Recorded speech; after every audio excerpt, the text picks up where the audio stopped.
Hey Calvin. Hey Vinnie, what's up? Hey, yeah, I've got news.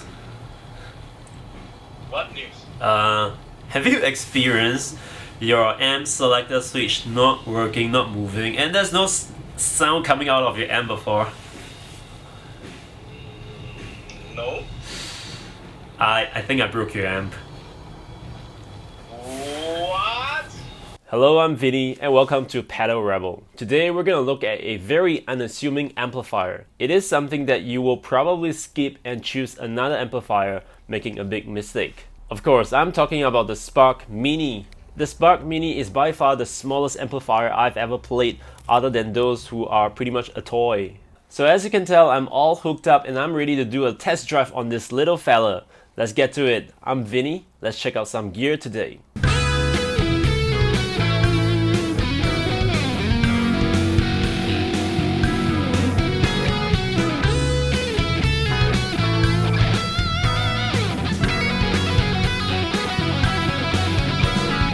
Now before I start playing the guitar, I'd like to share a little bit about why is this on my video review today. So it turns out that my friend Calvin says that, hey, there is this amplifier you should really try because you've been doing all the desktop amplifier reviews and this is something that you really need to try it out. So what amplifier can be so interesting? I mean, I've tested quite a few of them.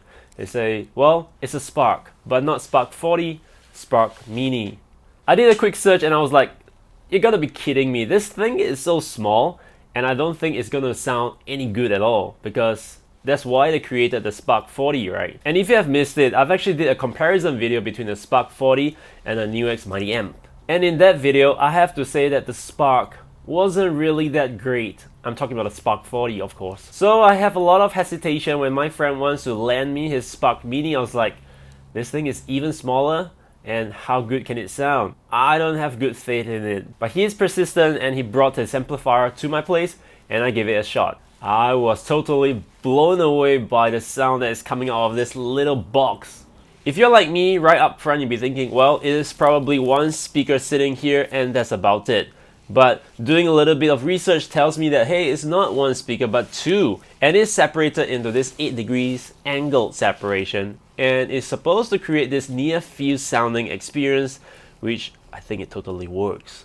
There is also a subwoofer right at the bottom, and because this amplifier, this tiny little amplifier, allows you to plug in a bass guitar and it will work with a bass guitar. But otherwise it's all great and good, so let's get going into some sound sample. First up, I'm going to show you a tune that I've written. It is entirely recorded through the Spark Mini into my computer.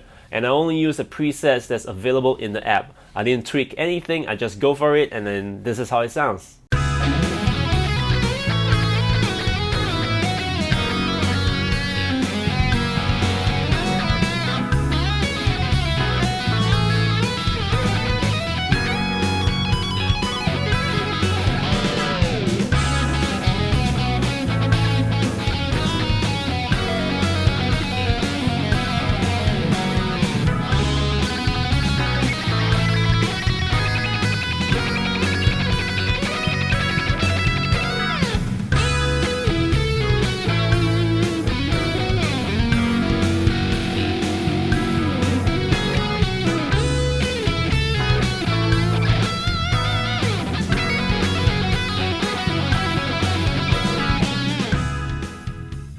What do you think? Does it sound good?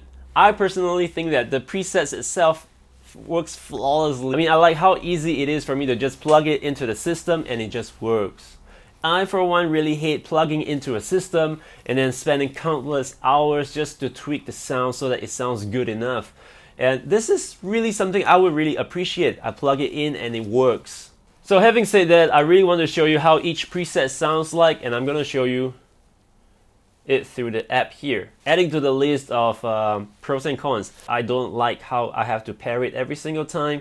It switch off and switch on. It does not do a reconnect, or at least for me. And then sometimes when I plug it into the computer, it will go crazy and then lose its connection or this and that. I have to sort of try some specific sequence before it will work properly. Anyways, on right now. So we're gonna look at the first effect, which is Silver Ship. It is on my app and I'm gonna just use all the defaults. I'm not gonna show everything, I'm gonna show those that I think are nice. And let's start with Silver Ship. Let's see how it sounds.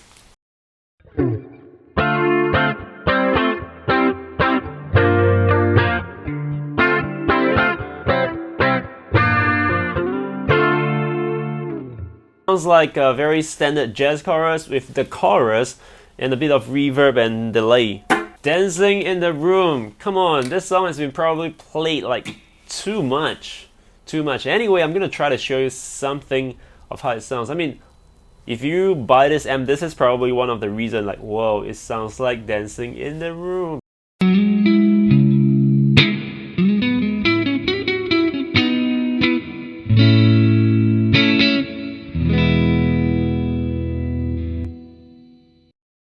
Yep, a song that's been played too much. Let's not go into it. Let's move on. Now remember I said that, you know, something that it is an amp that you plug in and it just works. It's not the case for every single preset.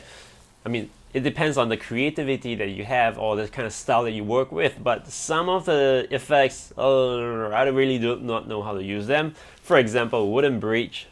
I guess you can do something like this kind of.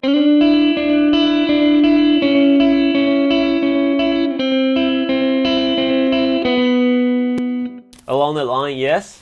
Yeah, a little twirly-whirly kind of sound. Country Road, take me home.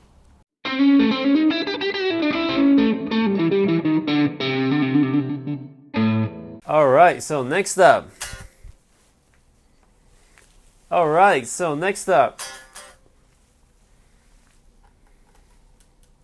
Oh shit. Oh shit. Oh no. I am not even kidding you right now. It just said failed to connect and I got no sound.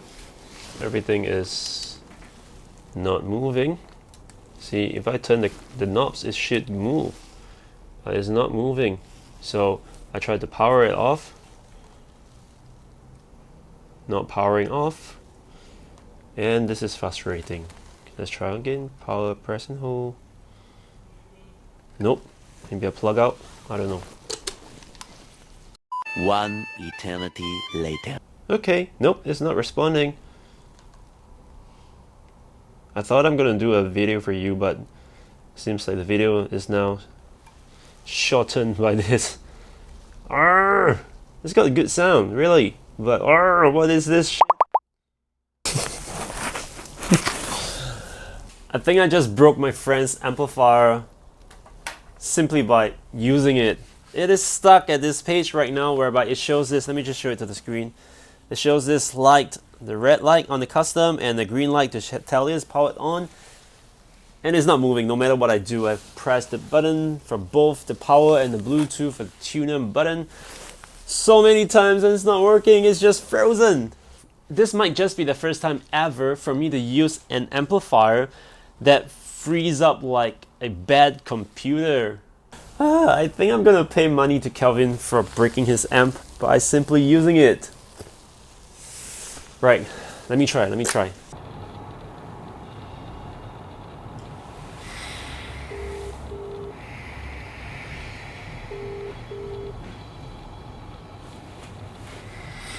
Hey Kelvin. Hey, Vinnie, what's up? Hey, yeah, I've got news. What news? Have you experienced your amp selector switch not working, not moving, and there's no sound coming out of your amp before?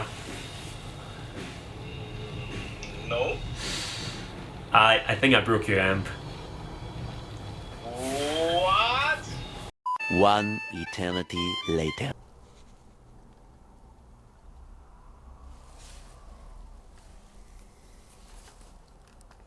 Oh, it went black. No more light. I didn't even do anything. It just shut by itself.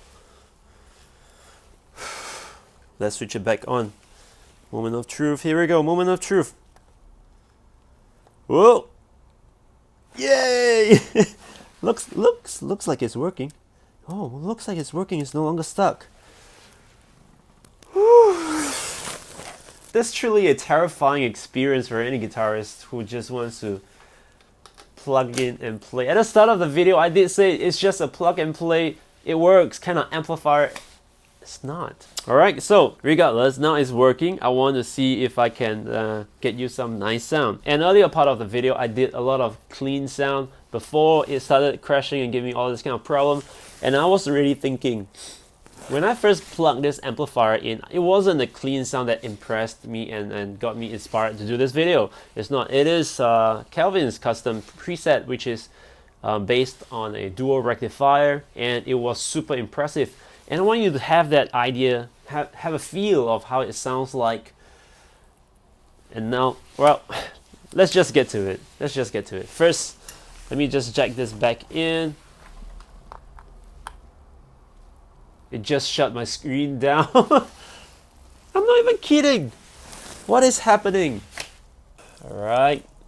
I'll unplug my USB cable. Plug it back in. Right, I got everything recording and working. I hope. Let's get back to it. Now, as I was saying, I was first impressed. So I was first impressed by the distortion sound. And let's go to right into this. This is the dual train.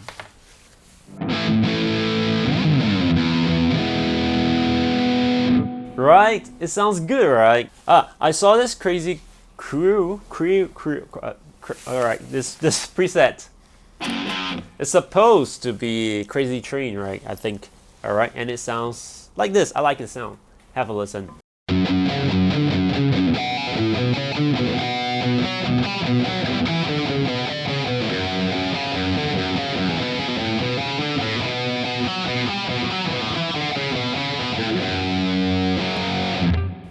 Right, it sounds good.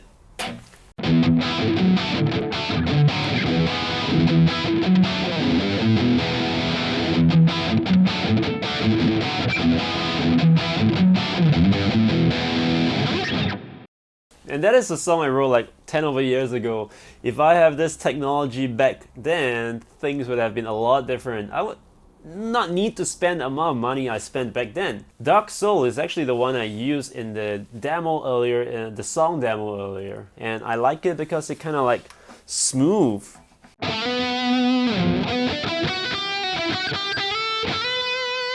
Sounds really smooth, but it still got that little grittiness to it.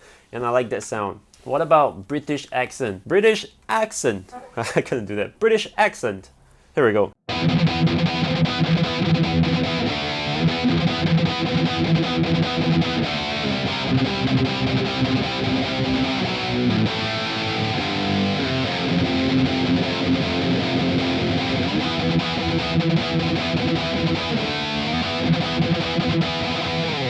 There we go, a very iconic British sound, right? Every single time when I see presets that goes with something that lead, I'll go play some stupid pentatonic stuff that goes like this.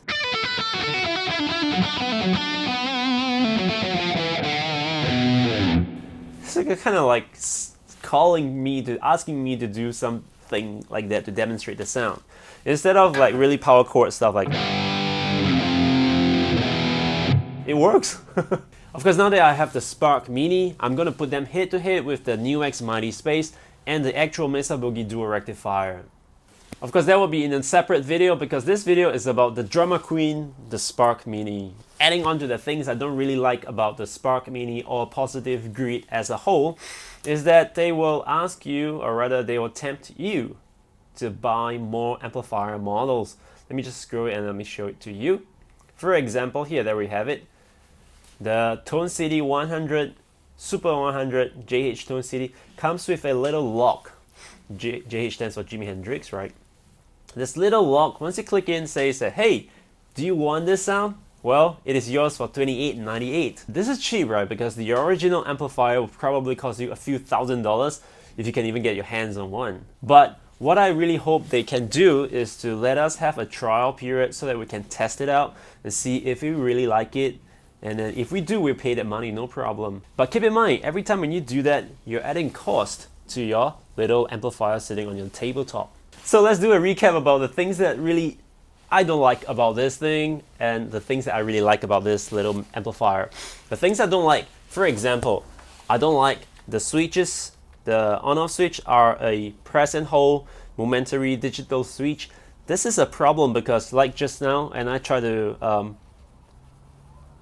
get it out of the freeze, and it just don't work because it is a digital switch. It is not an actual kill switch where you can disconnect it to be not connected to any power source, and the power source is hidden inside. You gotta unscrew it, which I'm not gonna do it because that will probably void some warranty, so I don't want to do that. And there's just no way for me to kill the power to this amplifier by instant kill. How do you call it? Hard disconnect. There's no way. And also the other thing I don't like is that the power switch and the Bluetooth pair button are basically the same thing and just next to each other. And like I say, the first time I tried to switch this on, by not looking at it, by not turning it back to the back, I'm lazy, I know. I just kept pressing the Bluetooth button and it just don't turn on. It's like, why is this amp not working? But it's not, it's because I pressed the wrong button. And I mean, they're nice, they try to print a little gold ring around this. Hey, this is the power button. But unless you look at it, you probably wouldn't know. And unlike conventional amplifiers, they have a physical rocker switch, which you can just, you switch it on, switch it off. And that is very convenient. So, I mean, Spark Mini could have done with that, with a little rocker switch here. That will totally work so well, so much better. And of course, the other thing I don't like, moving on, is the USB connection to the computer. It has killed, I wouldn't say killed, it has caused problems to my DSLR, which is connected to my computer. It has caused problem to my second monitor screen that's connected to my computer. The moment I jack this in, no idea what happened, it just shuts everything down. And of course, the last thing I don't like is how it froze up and got me all panicky earlier on. Like an old computer that froze up, you know, on you when you need to do your presentation to your school. Yeah, that is not nice to experience. So I don't know, maybe it is a software glitch or something. Especially this whole thing is pretty much a computer, right? Let's put the negative side apart. Let's get to the positive stuff. All right. So what I like about this amp is the size, definitely. All right. The size is definitely very, very nice. I can put it anywhere in my room and it still sounds good, looks good, and feels good. And I like how they put two tiny speaker here that points out at the 8-degree separation, which really sounds really good. There's just no way I'm gonna put a microphone in front of this little speakers to tell you how it sounds like, because it is not designed for you to be capturing it with a microphone. If I put a SM57 here, people will be laughing because that's not how the speakers are oriented anyways, pointing away from it. And I probably need a pair of SM57 pointing exactly at the speaker's direction in order to capture the right sound, a nice sound. And that is not the point. The point is for you to experience it with your pair of ears. And then I also like the subwoofer. It allows bass to be played. If you replay the demo I created for this video, you will hear the bass guitar, and that is actually recorded through this Spark Mini. It's very good. The last thing that probably nobody talks about is the rubber feet. The rubber feet is made in this way. It is squishy and rubbery. I'm gonna have to put it on the table and show it to you. So if I were to start shaking the amplifier, you notice that it does shake left and right, like it does not sit properly. But in fact it does. It allows it to sit very independently away from any vibration on the table, or is the amplifier going to vibrate the table and create a kind of resonant sound. I think what it does is to prevent any kind of vibration from the table going to the amplifier, or any kind of vibration from the amplifier going to the table and creating kind of resonant frequency and undesirable sound. So I think the rubber feet is something that's really, really impressive to me. Oh well, alright. That's all I have for you for this Spark Mini. It's an episode, it's an episode full of drama. I've never done a video with so much drama going on with just this little tiny little amplifier. Now I'm afraid to plug this USB out, just in case I'm gonna crash some of my softwares again while it is recording. So I'll make sure I'm gonna hit save before I'm gonna unplug it. Yeah. Well, that's all for me, I guess. Yeah, this is the Spark Mini, and I'm Vinny. I'll see you in the next video. Bye.